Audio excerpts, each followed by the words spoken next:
that moment, the wild card in Chicago. I guess just how cool is that? Like, I don't know what question It I want to was, ask. Just tell me yeah, about it. no, yeah. So that would end up scratching a run across, I think, in like the eighth or something like that. But I'm down in the bullpen like the whole game, just being like a nervous wreck.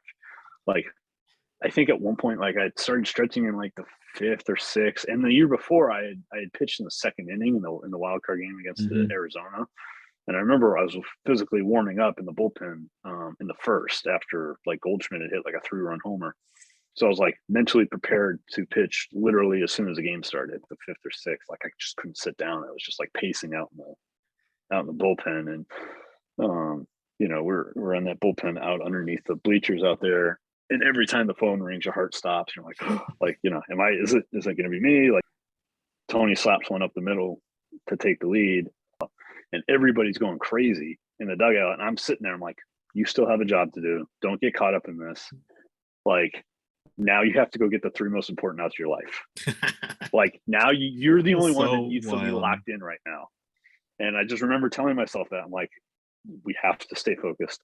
It doesn't matter. You still have a job to do.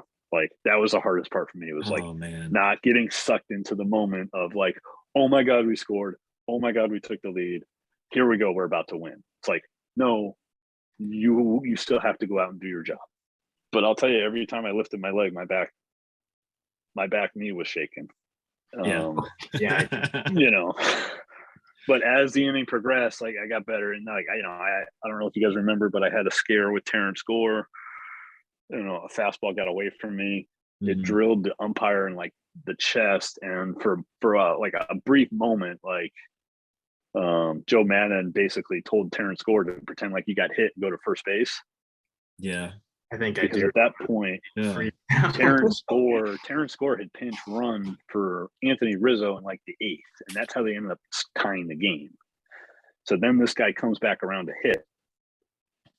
I almost hit the guy, which would have been a disaster, and we definitely would have lost.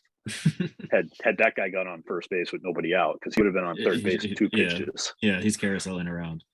Yeah, and then I would have had to punch everybody out with a guy on third base.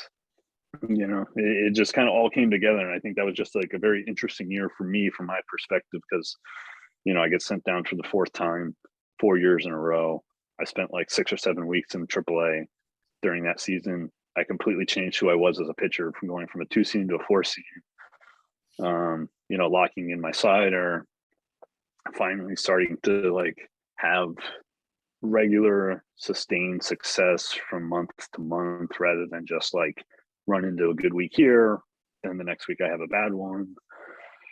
And, you do that back and forth. But I finally was like, now I'm having a lot of success. I'm pitching in bigger moments. I feel like I'm contributing a lot more, especially like, coming down the stretch. We had a bunch of guys that were throwing the ball really well. It was definitely the best Rockies team that I had ever played on. And, at least from a pitching standpoint, probably better than some of the other teams that they sent to the playoffs. So, and then it just like, and then everything just kind of like came together in that moment to me. So that was just kind of like, kind of one of those, special cherry on the top things. And, I think from an outsider perspective, you see, it's like, oh, wow, like I've never heard this guy. This guy's awesome. This guy's like, he struck everybody out. This is great. And then not understanding, it's like, okay, there was a really long road to get there, to get before that moment before I could even think about that moment even happening. I had to go through all this other crap, so it was like, all right, that was kind of the cherry on top.